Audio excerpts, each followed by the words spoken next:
Welcome back to Investing in Real Estate with Realty Consultants Property Management. I'm here with Brian. I'm Mark. And today we're going to dive into what does it take to buy that first property or your 31st property.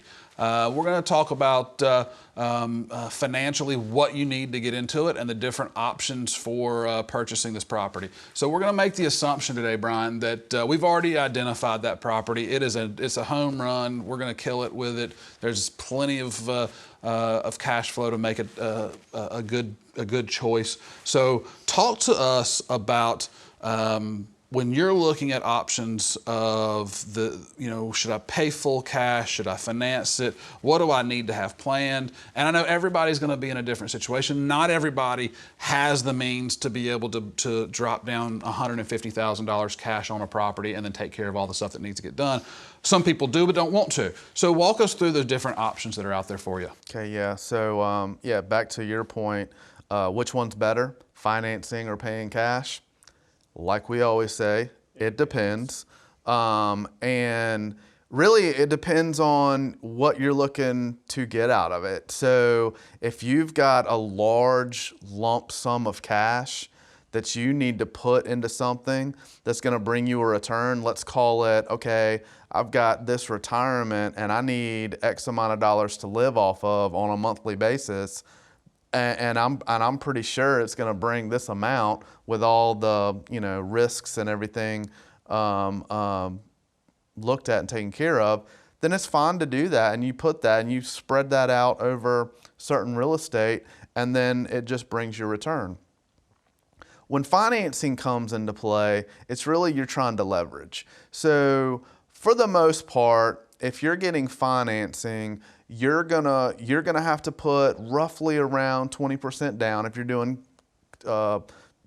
commercial financing for real estate, residential real estate. A lot of people, you can get into it sometimes doing kind of regular conventional financing, but it's gonna really quickly, you're gonna have to move to the banks and do some commercial type financing. When you're looking at that, you're looking at put 20% down yourself in cash to get 80% financed. Okay, so the leverage I'm talking about, if you're putting $100,000 cash on one property and you're paying full cash for it, you've got that. You don't have the financing aspect of the expenses, and everything else kind of flows, and you're getting that. Leveraging, you're going to go in and you're going to be able to buy 5 of those houses, because if you're only putting 20% down, then you can spread that 20% over 5 houses, use the same amount of cash.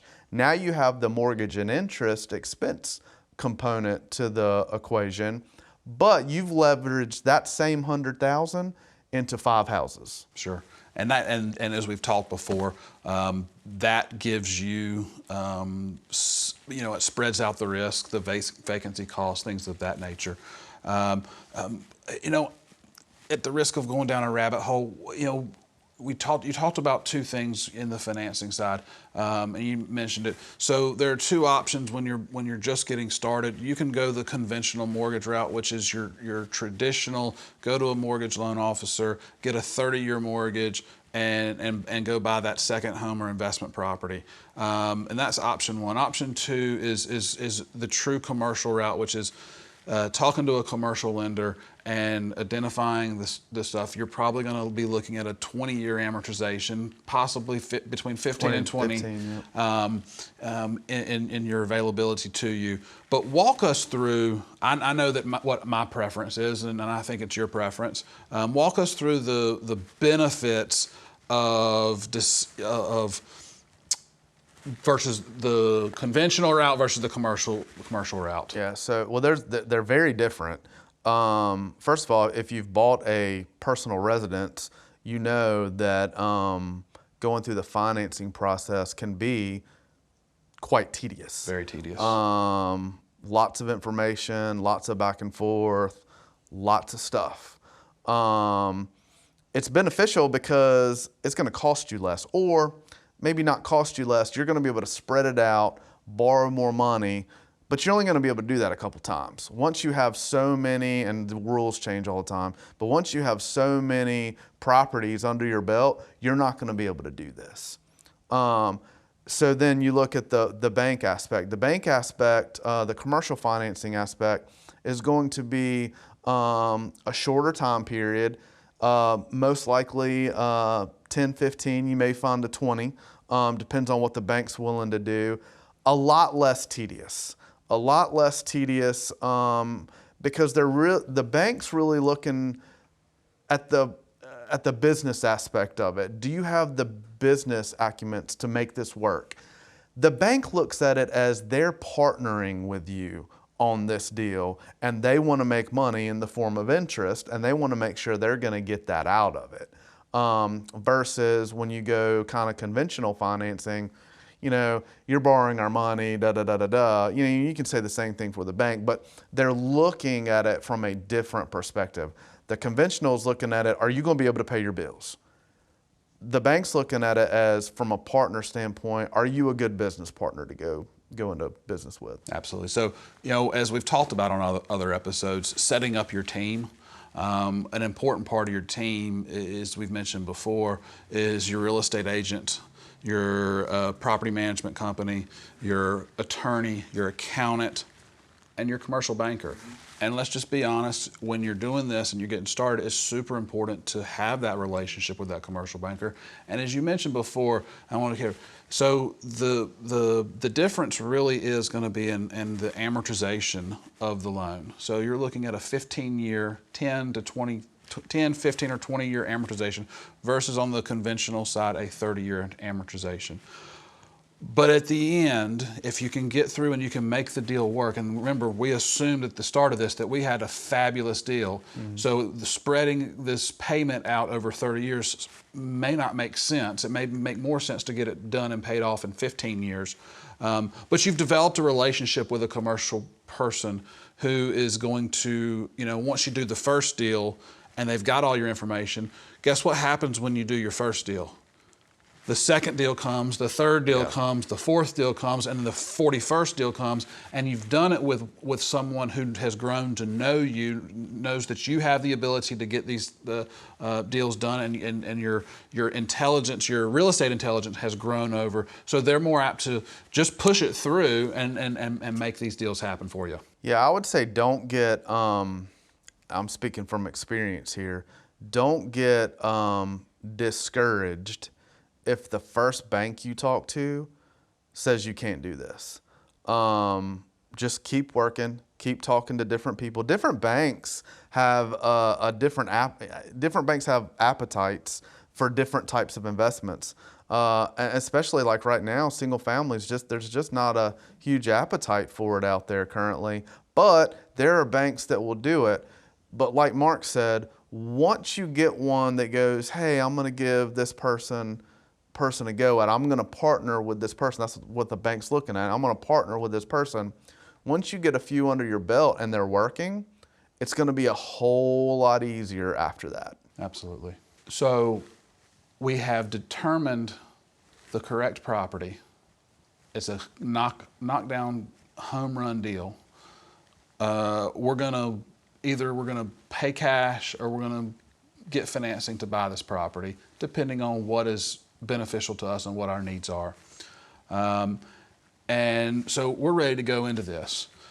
We haven't asked ourselves at this point, is being a landlord even right for me? And maybe this is something we should have asked ourselves, and we probably did ask ourselves this before we got to this point.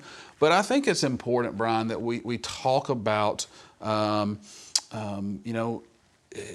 as you've said many times, and we will say it till we're blue in the face, real estate is one of the best investments you can have. Given time over money, or time over time to get money, is one of the best investments there are.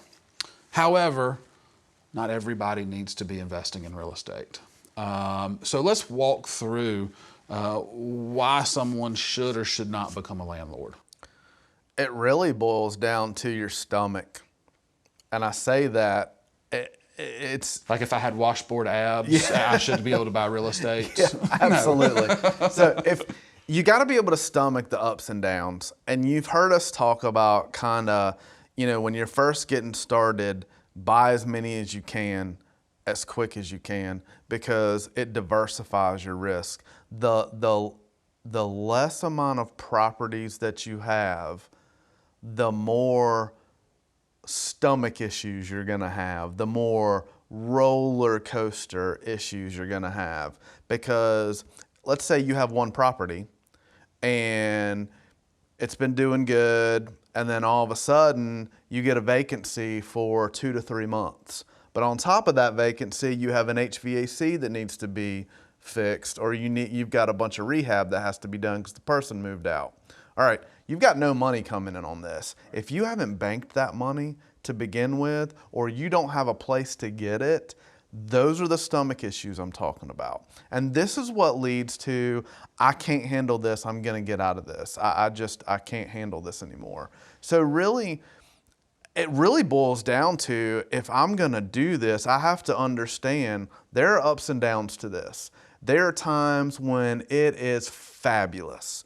There are times when it is bad and I've got a bad tenant in there that's beating up the property. I've got all these expenses I gotta take care of. There's just trouble. But again, you've gotta look at it from the long-term standpoint.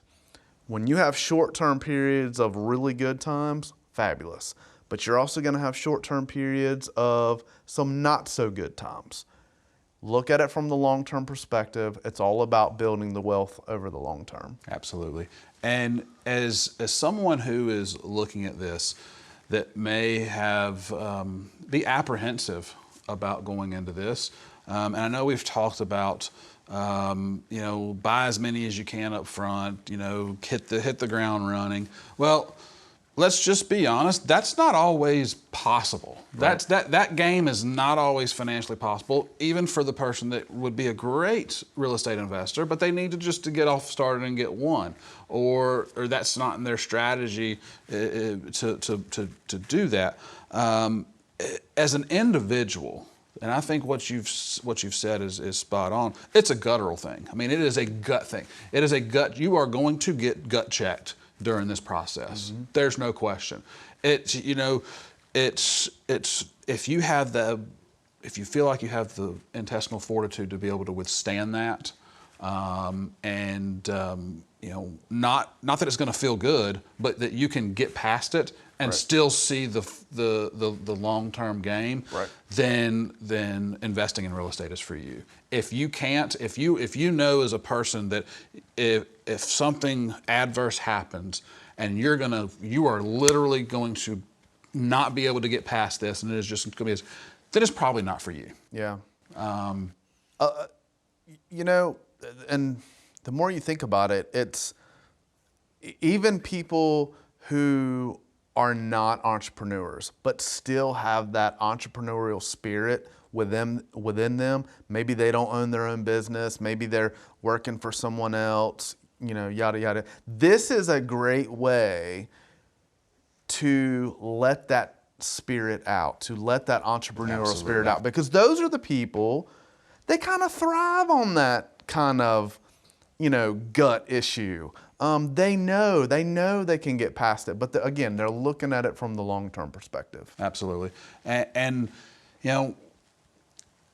it's a conversation we need to have, that you need to have with yourself internally. Is this the right fit for me? I would argue more likely than not, it is a positive experience all the way around, and real estate investing could be for everybody. Yeah. It's not just this exclusive group over here that has the ability to be okay with really bad times and they know they're going to get through it, or they have a whole lot of money. No, I think it's a wide group of people that really fit this and can go through the valleys along with the peaks of climbing the mountain.